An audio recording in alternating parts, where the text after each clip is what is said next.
code. And I will share a screen, okay, share my code. And I remember yesterday we started to discuss array, as we just started. So, so let's start with the second example. It's about array. Okay, about array. And yesterday we already discussed about constant in Java. Okay, a constant, is it? And to declare a constant, normally what you do is you have the public. I cannot draw, okay.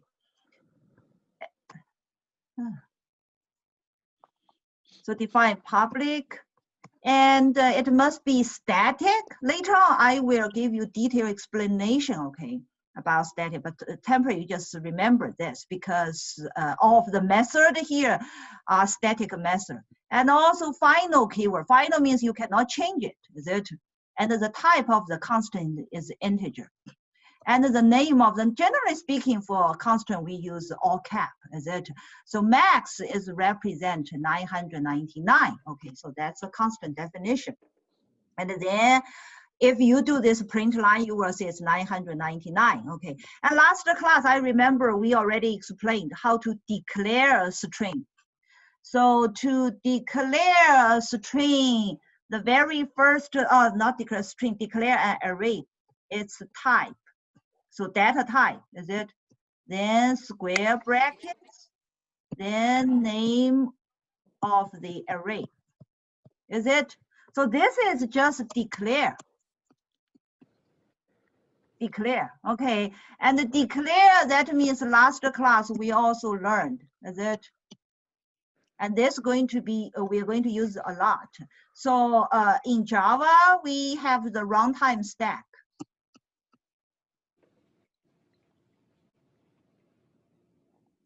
Is it? We also have heap memory. Heap memory, is it? At this point, an array is in the runtime stack, is it? Method is also, the main method is also here, is it? An array. And only when you do this new, is it?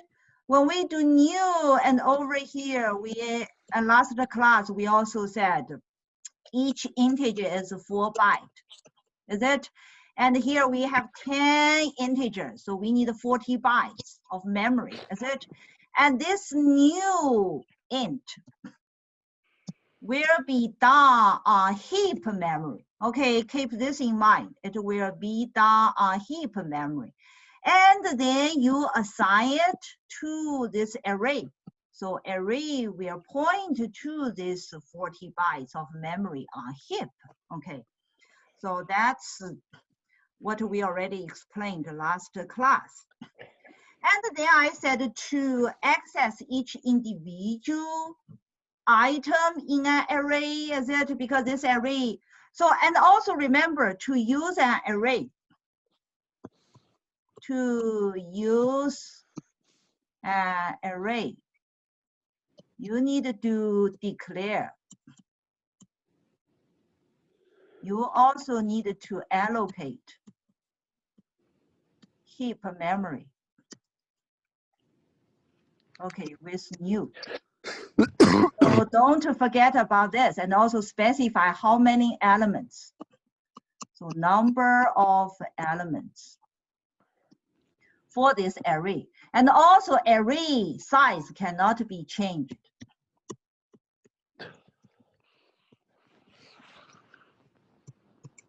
Cannot be changed. Okay, so remember all of these key points. And then for our array, we can use a loop to do the assignment. And in this case, you can do this for loop, and let me just cross this out, is it? And an array, and I is, we call it index, is it? And in this case, the index start at 0 all the way to 9, is it? So array index always start at 0, is it? And then you assign some items to each individual element, is it? And then we can also find out. And over here, be careful, okay? This is print line. Print a line, is it? And this is print F, okay? This is formatted output. And this is a string literal, is it string literal? And be careful about these two things, okay? And this percentage, follow that is the type. This for integer. If you have a string, you can do percentage S. Okay, if you have floating, you can do percentage F. Okay, and here we have one variable we are going to output and two variable, is it? And the represent the associated what? So the first slash D refers to I, is it? I can be what? I can be 0 to 9. The second one refer to the specific element, is it? So just remember, whenever you have this percentage, that's related with the printf. It's for formatted output, okay? So in this case, because I and array both are integer, is a type of integer, so you need to do D, okay? You need to do D. If I have something, if over here I have a string s equals hello, okay, then if I do percentage, suppose next one, then I need to do percentage s, then comma s. So that tells the method that's the matching one, the matching variable is a string. Okay, so be careful about this. Okay, so for array, I just said, for array to get each individual item, you need to do indexing. Okay, indexing. And then what next? Let's see this over here, what do we do? What is this? Is it, and what is it? So this we already know, it's called, we calling a method. Is it calling a method? So what that method is? So let's take a look, the initialize array method. Okay, so here we have this method, is it? And this method, the accessibility is public, that means everyone, later on we will learn. And this method is a static method, so it's a class method. Okay, so far, all you learned is class method. Return type.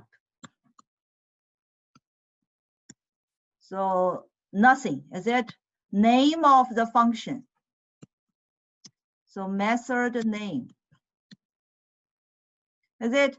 And over here, this is a parameter. And this parameter type is what? It's an integer array. Is it an integer array? And then what we did inside this method, it's quite simple, is it?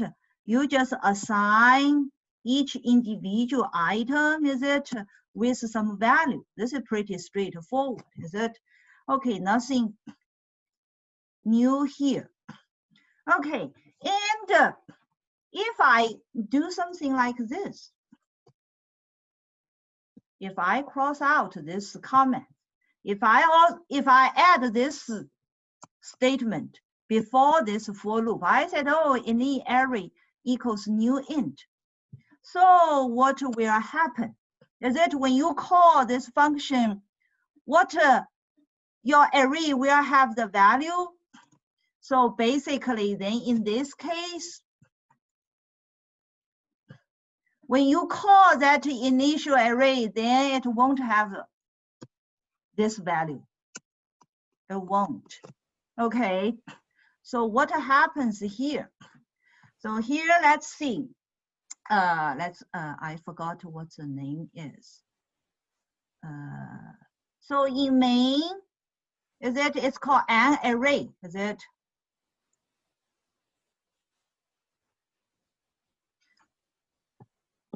So in main, we have that an array, is it? And we try to let an array get value from this function call, is it? Like I say, if I comment this out, will an array get value from this function call? And you can think about it, okay? So here, let's see. So this is our stack, runtime stack. We have an array here, is it? And here is our heap, is it? And the heap in main, we call that new int 10. Is it a new int 10? Then we'll have this 40 bytes of block memory allocated, is it? And then you assign an array to point to it, is it? Okay, we understand this. And then for this, what happened to this? So the main method is also in the runtime stack, is it? And here you have this init, this method. It's also in the runtime stack. And this init array, this is the init array, is it? It's a variable name, is it? But this variable is a local variable. Local variable, its scope is what? It's only live within this function, is it? So variable scope is also very important. And then what we do here? Here we also do new. So whenever new happens, what we said? It also happens with 40 bytes of memory, is it? So it will also get 40 bytes of memory here, is it? Okay, now think about the array pointer to where? Point to here. This init point to where? So where your array got what over here the value is. So here is like 999, then 2 times 999, something like this. So all of this happened to where? Happened to this 40 byte, not here. So where your array get value? No, it will not get any new value. Okay, so just be very careful. Okay, because what? Because even though we said in Java method, it's passed by value. But here, this value is an object, or we call it a reference. Is it? It's a reference. And here, this is what? This is you make it point to another location. Is it? So it's not that an array anymore. Okay. So that's why it will not get to the new value. Is it like I point? So this will point to here instead of, so here is an array going to point. Okay, so you need to be very careful when you write a Java method. Okay, so you don't do that. Don't reallocate memory, just with this. And that memory allocation should happen at where? Should happen in main. occur in main, okay? Occur in main, not in the method, okay? And then you plug in it into the method. And then like previously I explained, then in method, don't do new again, okay? If you do this new again, there will be another issue here. So you have this 40 bytes, and you have this 40 bytes. And after you finish running this method, this 40 bytes of memory block will be garbage. Okay, will be garbage. So don't do that. So that's why Java, one of the advantages called garbage collection is virtual machine, but not good to use here, okay? Okay, so anyway, for array, you can also do assignment with a function, okay, with a method. And then what next, let's see, over here. Here we have the second array, we call it B array, and it has its own memory location. So in this case, what it looks like for our programs, we have the stack memory, and then we have the heap. So A array, will point to its 40 bytes. Okay, this B array, then will point to its 40 bytes. So that's what this B array does, And what B array will get of its value, so it will call method called reverse, reverse.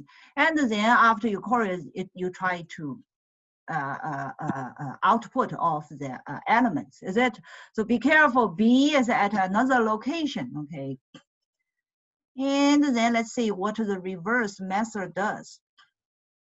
The reverse method, if we take a look, what the reverse method, it returns an array.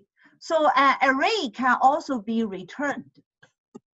So array can be returned, okay, from a method. So what we does is, for this method, its parameter is an array, It also returns an array. So when you return an array, you need to have type and the square brackets, okay? Pay attention to this square brackets, okay? And what this method going to return a new array, not this array. So what it does is, inside it has a result. So it's a array, and the array will be the same size. So if you want to know how many items in an array, you can call array.length. Okay, it will give you the number of items in the array. So you do this, then you're going to return this guy. Okay, return this guy. Okay, so what it does is just get the reverse order of the items of the initial array, So the method itself is pretty straightforward, but here the key concept we need to be aware is here. So here we have that runtime stack. Here we have our heap. So we have that A array first, point to some memory location with 40 bytes of memory. Then we have that B array. And also with some 40 bytes of memory. And what we did is, here we also have that result. A result also has this 40 bytes of memory allocated. And what it passed in when you call the reverse function is that you pass in this array. Is it you pass in this array and you give it a name as a list. Is it? So basically what it happens in stack is it's a copy. So a array clone. So the variable clone will be created and also point to the same location as an array. Is it? So then this list basically is pointed to this 40 bytes of memory. Is it? So it has 10 items. Is it? And with like 909 something. Is it? And then over here, what you assign for the result happens here. Is it? So this two will share the same value. Is it? So its last one will get 999 from the first item of this block. Is it? And its second last will get its second last, like this. And then what it's going to return? It's going to return this result. This result will be assigned to who? To B array. So where B array is, point to. So B array will not point to this 40 block. It will point to the top 40 bytes of block memory, okay? And this 40 bytes of block then basically is what? Is garbage. Okay, so in Java, you may hear this a lot, GC, garbage collection. Garbage collection, what is it? This is considered as garbage. So Java virtual machine will take care of this garbage collection. But if you are cybersecurity major, you may know like the memory overflow a lot of issue, etc. And in C++, if you just allocate memory and you never deallocate, this will cause memory leak issue. But in Java, we don't need to worry this because virtual machine will take care of garbage collection, okay? Anyway, so that's some side topic. Okay, so we understand the reverse function. So you can use an array as it. So this reverse function, the purpose is to try to tell us array can also be returned. Okay, and then how do we sort an array? So to sort an array, there is a function called sort. And this function belongs to arrays class. Okay, arrays class from java.utility. Okay, the package. Okay, and if you call sort, and the array will be sorted. Okay, will be sorted. And yesterday we also learned this. Is it this kind of loop? This is for each loop. Therefore, each loop, and then you can just get individual element. Okay, from this array. Okay, so that's array sorting. We can directly call so. And what next try to show over here is we have two character array. Character array, is it? And the second thing in this part of code we try to learn is this time for our array. Is it? For the second one, you do regular new, is it? And the type and the capacity. So capacity, is it? And the new type, is it? So this major three things for us to start to use an array. But let's take a look at this one, the copy from. This is a character array, but here we use a pair of curly brackets and a semicolon. Then what? You just list all of the items, is it? So this is also can be used to initialize an array.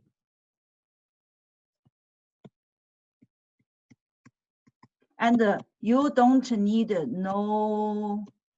need to call new in this case. Okay, so then this copy from will have how many items? 1, 2, 3, 4, 5, 6, 7, 8, 9, 10, 11, 12, 13. So basically, the capacity will be 13. So you create an array with 13 characters. That's what it means. And also each of the array element also has specific items. So D basically copy from sub-0 is what? Is D. You also do the assignment. Is it? And the last one, copy from sub-12 is also D. Is it? So that's what this part means, okay? And then you may say, oh, how do we do array copy? So there are a couple of ways you can do array copy. One is with the system class. It has a function called array copy. And then you can directly copy an array to another array from where it starts. So this means start from C, okay, all the way to the end. But this second array, the taker array, how many items it's going to take and from where? This is from. This is also from. Is it? It says I'm only going to take 7 items. So number of items to be copied. To be copied, it's 7. Is it? So it will take 1, 2, 3, 4, 5, 6, 7, 8. Is it? 1, 2, 3, 4, 5, 7. 7 is here. Is it? So it will copy from C ending to N. Is it? That's what it can do the call. Otherwise, you need to manually do it. Is it? But in Java, it's pretty straightforward. You can just call this function. And there is another function, another method you can call. It's within java.utility arrays class. And it also has a function called copy of a range. Is it? And what this function is the source array. Okay, source array, starting index, and where it ends, ending. And this method, two methods difference is this method return type is what? Is a void method, because the taker will get value from what? From parameter, okay? And for this copy of range, this method, the return type is an array. Okay, so that's why you assign it to the array. Okay, you assign it. Okay, so anyway, so if you want to do array copy, you can use either way, but pay attention to the return type. And next, what we will try to explain is to reinforce the concept of Java is passed by value. So Java method is passed by value. But it's very strange why array then can be changed. Normally when we see pass by value, it's supposed not to be changed. But in Java, array is considered as object. And the object is reference. And what we mean reference is some heap memory. Okay, so that's the basic idea. So let's see how we make this clear, more concept. Okay, so here we have 2 integers, is it? 100 and 200. We try to swap this 2 integer with a function we call it swap int, is it? And then we will check after we call this function if we do swap, is it? Okay, then let's see what the swap function does. Okay, so this is our swap function. So we have two parameter, number one, number two. Okay, generally speaking, when you do swap, you have a temporary, you assign number one, then number two, etc. So let's see. So in main, I forgot what in main, X is 900. I don't remember exactly, assuming, okay, like this, is it? So X associated with 900, Y associated with negative 100, is it? This is all happened in stack, is it? And then, so this belongs to main, is it? And then you have this swap integer method, is it? And it has two arguments, two parameters, number one and number two, is it? Number two, is it? Number and two. Okay, and then you said, okay, I'm calling this, is it? So calling is what this plugged in is, it's a copy of X. So we call it CX and CY. Is it a copy of X and copy of Y? Okay, and copy of X, copy of Y, then will be substituted in this swap integer function. Okay, so here this is CX, this is CY, CX, CY. And after we run this program, what it really changes what is CX and CY. But what X and Y really refer to, they still refer to their original value, is it? So nothing got swapped. So that's why we see method is Java method pass by value. Okay, pass by value. So that's why in main you cannot really make it swapped.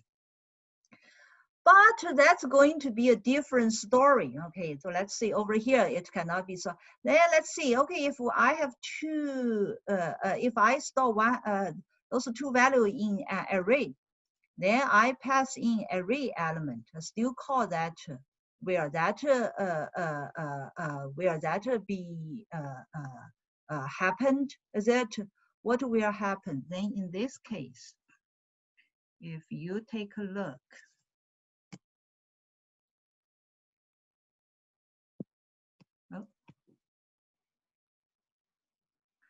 then if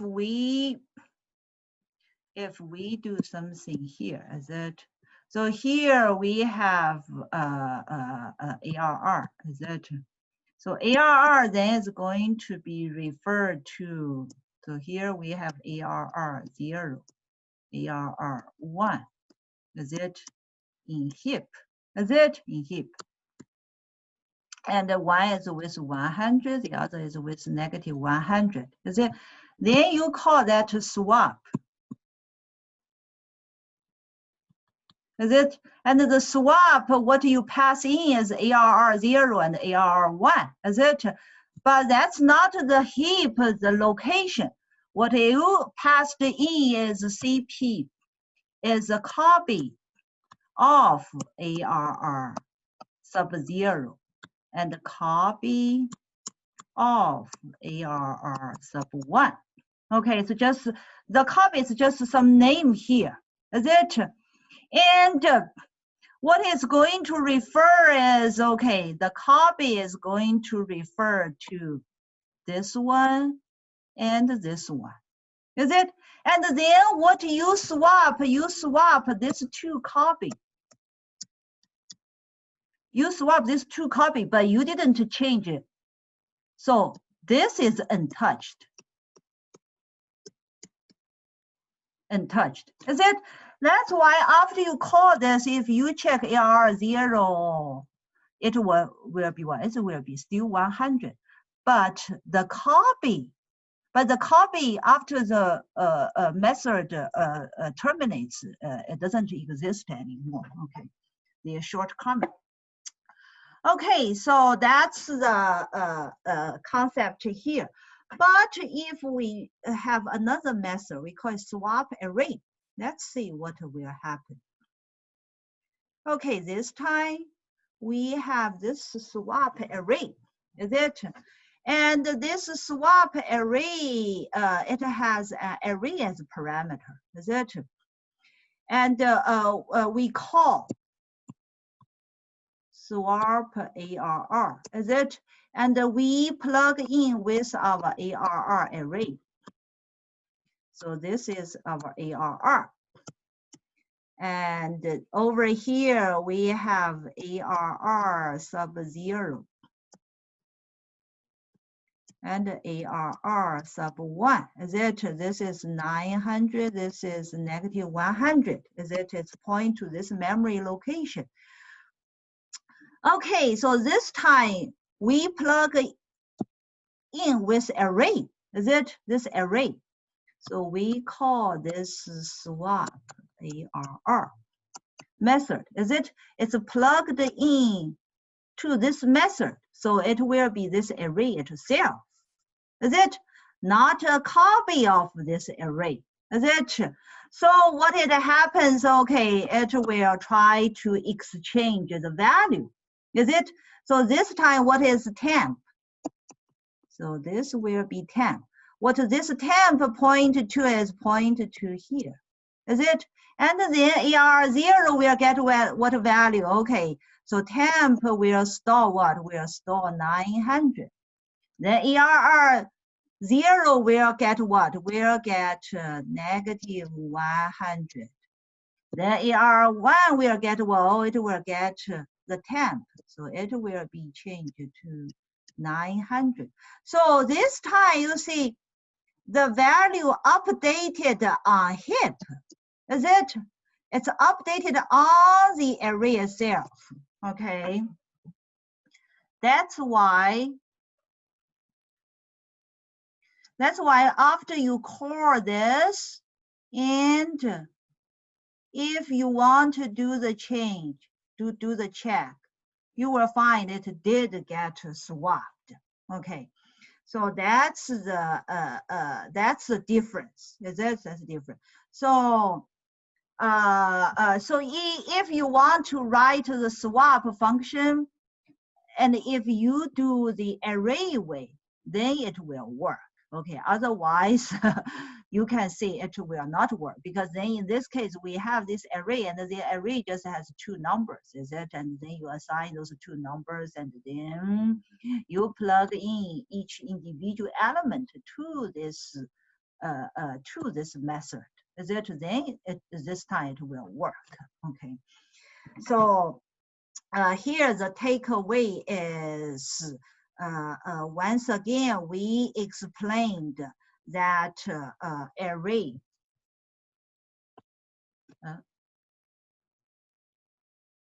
so array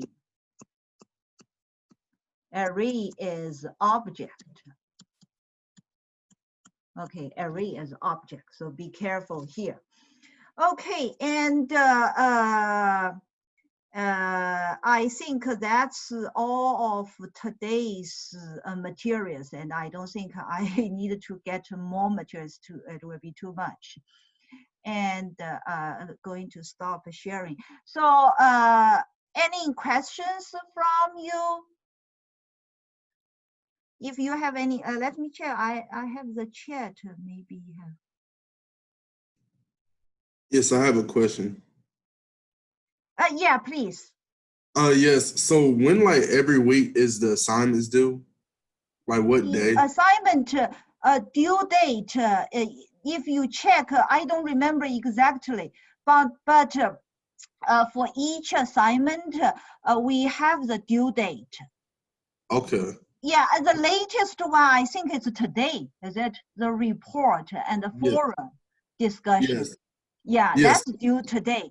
And the lab, I believe the latest one is sometime next week. but to make sure to check. Oh, and the one other thing is for our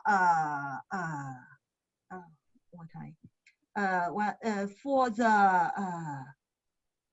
what is that? Oh yeah, for our course website.